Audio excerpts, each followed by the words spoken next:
मादक पदार्थों की समस्या और इनकी तस्करी के विरुद्ध राज्य कर एवं आबकारी विभाग और हिमाचल प्रदेश नशा निवारण बोर्ड के संयुक्त तत्वाधान में आरंभ किए गए नशा नहीं जिंदगी चुने अभियान के अंतर्गत जिला बिलासपुर में 27 जून से 3 जुलाई तक आयोजित की जाने वाली गतिविधियों के अंतर्गत लूणू मैदान से एक मैराथन दौड़ का आयोजन किया गया। मैराथन में राज्य खेल छात्रावास, साई छात्रावास, स्कूल कॉलेज के छात्र और छात्राएं और वरिष्ठ नागरिकों की विभिन्न श्रेणियों में लगभग 250 धावकों ने भाग लिया।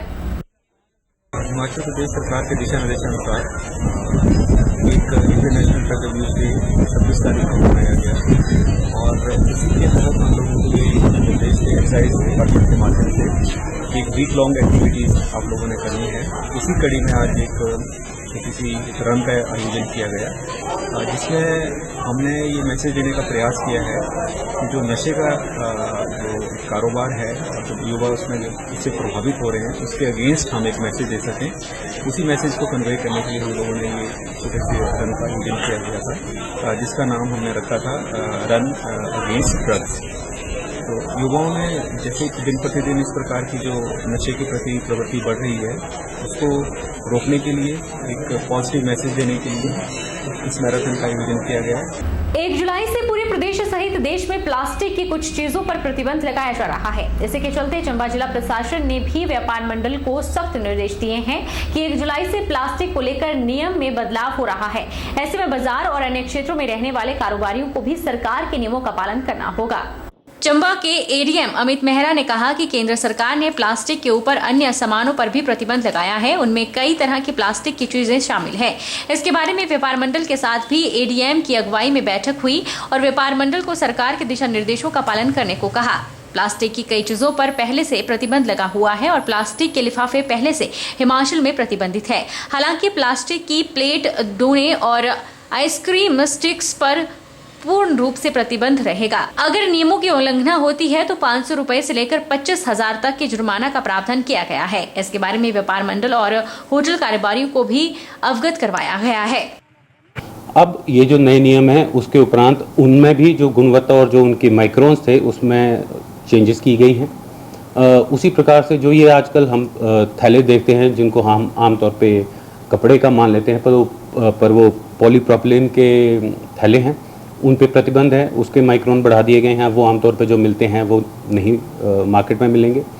लेकिन जहाँ पे हम एक तरफ बात कर रहे हैं कि कौन सी चीज़ों को प्रतिबंध है, जब तक उसकी मैन्युफैक्चरिंग बंद नहीं होगी तो ये प्रतिबंध उतने कारगर नहीं हो सकते थे।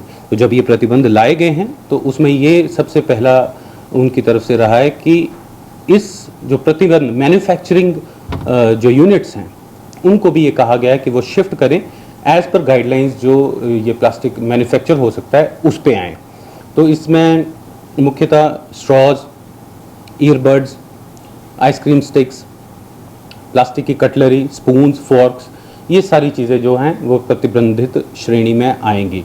तो सभी दुकानदारों को इस बारे में आगाह किया गया और आग्रह किया गया कि अपने आप को शिफ्ट करें। ये आईईसी वाला समय है जहाँ पे हम उन तक सूचना पहुँचा रहे हैं और हम भी नहीं चाहते हैं कि वो किसी भी प्रकार से उनके चालान हो।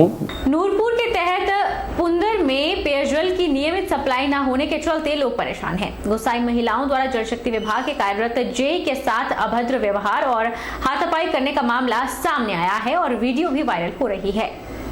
नूरपुर की पंचायत पुंदर के गांव मलकोट के ग्रामीणों ने रोष प्रकट करते हुए कहा कि हमें पीने का गुजारा भी पानी नहीं मिल पाता है और ऐसे में नहाने, कपड़े धोने और पशुओं को पिलाने के लिए पानी कहां से लाएंगे। मलकोट वासियों ने कहा कि जल जीवन मिशन के तहत करोड़ों रुपए सरकार खर्च कर रही है, लेकिन नल किसके घर लगाए जा रहे हैं इसका कोई पता नहीं है। सोमवार को विभागीय सहायक अभियंता और जेई मौके पर गए तो जनता ने उनको खूब खरी खोटी सुनाई। गुसाई महिलाओं ने जेई को गले से पकड़ लिया और अभद्र भाषा का प्रयोग भी किया। बाद में कुछ लोगों ने बीच बचाव करवाते हुए मामले को शांत करवाया। विकासखंड तिलोरधार का स्टाफ कलम छोड़ हड़ताल में शांतिपूर्ण तरीके से अनिश्चितकालीन के लिए विकासखंड कार्यालय के बाहर बैठ गया है। हड़ताल में अधिशासी अभियंता, सहायक अभियंता, पंचायत सचिव, तकनीकी सहायक और जिला परिषद का अन्य स्टाफ शामिल है। समूचे प्रदेश में जिला परिषद कर्मचारी एवं अधिकारी संघ अनिश्चितकालीन पेन डाउन स्ट्राइक पर चले हुए हैं। प्रदेश सरकार इन कर्मचारियों और अधिकारियों की मांगों को वर्षों से नजरअंदाज कर रही है। बार बार मांग करने पर भी कर्मचारियों और अधिकारियों की मांग पूरी नहीं हो रही। बार बार मांग करने पर भी मांग अनसुनी होने से कर्मचारी अधिकारी के सब्र का बांध टूट गया है। अब इन कर्मचारियों और अधिकारियों ने समूचे सिस्टम को जाम कर दिया है। जिला परिषद कर्मचारी एवं अधिकारी महासंघ का कहना है कि दशकों से संघ सरकार के समक्ष यह मांग उठा रहा है, लेकिन कोई भी सरकार उनकी मांग को पूरा नहीं कर रही है। लिहाजा अब कर्मचारी संघ ने अपनी एकमात्र मांग को लेकर अनिश्चितकालीन पेन डाउन स्ट्राइक शुरू कर दी है। कर्मचारियों और अधिकारियों ने बताया कि यह हड़ताल तब तक जारी रहेगी जब तक सरकार उनकी एकमात्र मांग को पूरा नहीं करती है। वो सरकार ने हमारे को जो है अपना कर्मचारी मानने से मना कर दिया है, जिसके कारण कि हमने सरकार से अनुरोध किया था, प्रार्थना की थी। 10 तारीख को हमने राज्य कार्यकारिणी जो हमारी है उन्होंने डिसाइड किया था कि हमने उनको एक ज्ञापन दिया था कि हम अगर आप हमारी मांगे नहीं मानेंगे तो हम 25 तारीख से कलम छोड़ो हड़ताल पे चले जाएंगे। इस प्रकार अभी 25 तारीख तक हमने वेट किया और संयोगवश 25 तारीख को हुई माननीय मंत्रिमंडल की बैठक भी थी, जिसमें कि ये मुद्दा जाना था, लेकिन सिर्फ उसमें अनौपचारिक बात हुई, लेकिन इस विषय में कोई भी डिसीजन नहीं लिया गया। उसके बाद हमारी राज्य कार्यकारिणी से जो है निर्देश हुए कि हमने 25 तारीख से कलम छोड़ो हड़ताल पे जाना है।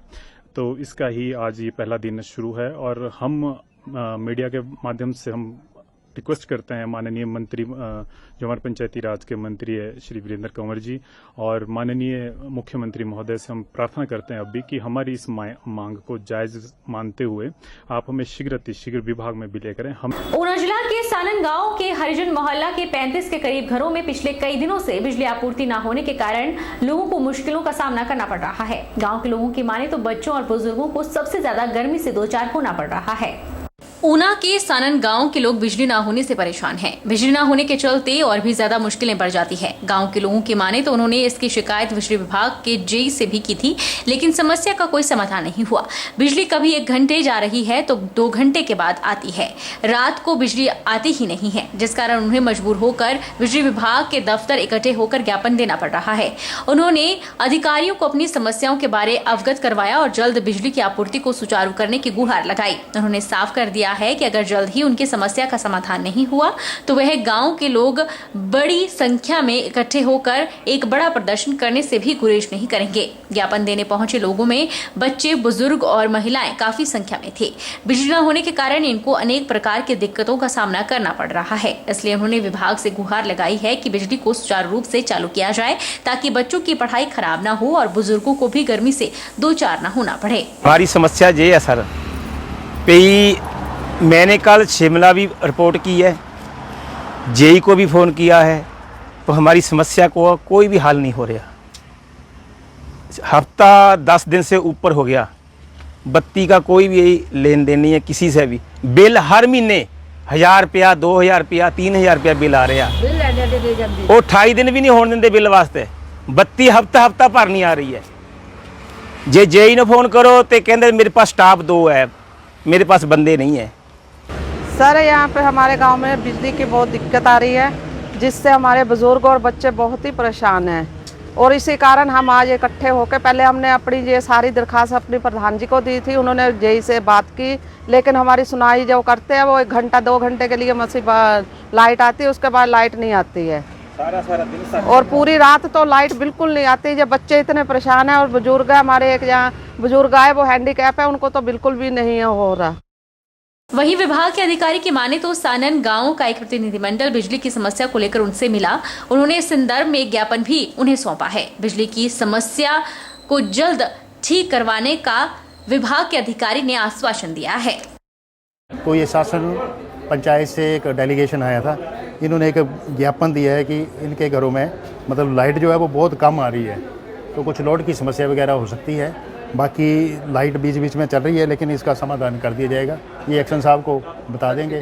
तो उमस भरी गर्मी और हाई वोल्टेज 45 डिग्री तापमान से ज्वालामुखी में बारिश की फुहारों से राहत मिल गई। ज्वालामुखी में सुबह से ही जमकर बारिश हुई। ठंडी ठंडी फुहारों में भक्तों ने ज्वाला माता के दर्शन किए और जय माता दी के जयकारे लगाए। इस दौरान सभी श्रद्धालु भक्त गर्मी से राहत के कारण खुशी मनाते नजर आए। ज्वालाजी शक्तिपीठ में 30 जून से गुप्त नवरात्र लगने वाले हैं और बारिश से मौसम सुहाना हो गया है। ज्वालाजी में गुप्त नवरात्रों की तैयारियां शुरू हो गई है। पुजारी अविनेंद्र शर्मा ने बताया कि ज्वालाजी मंदिर पहुंचने वाले श्रद्धालुओं को बरसात से गर्मी से राहत मिली है और श्रद्धालु बारिश में भी दर्शनों के लिए पहुंच रहे हैं और सुहावने मौसम का आनंद उठा रहे हैं। बरसात का मौसम अन्न और जल प्रदान करने वाला होता है और सभी की इच्छाएं पूर्ण करने वाला होता है। हरिद्वार से आए आचार्य ने कहा कि श्रीमद् भागवत कथा के बाद वे यहाँ दर्शनों को पहुंचे हैं और माता की असीम कृपा से मौसम में बदलाव हुआ है और भारी बरसात देखने को मिल रही है। दर्शनों का भी आनंद आया और जयकारों से मंदिर भवन गूंज रहा है। सर्वप्रथम आप सभी लोगों को जय माता दी, राधे राधे। हम लोग सभी लोग हरिद्वार से आए हुए हैं यहाँ श्रीमद् भागवत कथा के आयोजन के लिए और आज हम सभी लोग दर्शन करने माँ ज्वालामुखी के यहाँ पधारी हुए हैं और माँ ज्वाला के दर्शन से सब लोग समस्त भक्तगण स्वयं को प्रकट मान रहे हैं और माँ की ऐसी अनन्य कृपा कि आज ज्वाला मैया ने जो यहाँ गर्मी बढ़ी हुई थी उसको भी कम करने के लिए सुंदर बरखा का भी आनंद आज हमें। आप पहली बार आए हैं यहाँ पे? जी, इस बार सर्वप्रथम पहली बार माँ के दर्शन करके कैसा लगा आपको? बहुत एक ऐसी अनुभूति है जिसको व्यक्त नहीं किया जा सकता। वक्त चला है छोटे से ब्रेक का। ब्रेक के उस पार फौरन लौटेंगे, आप बने रहिए हमारे साथ।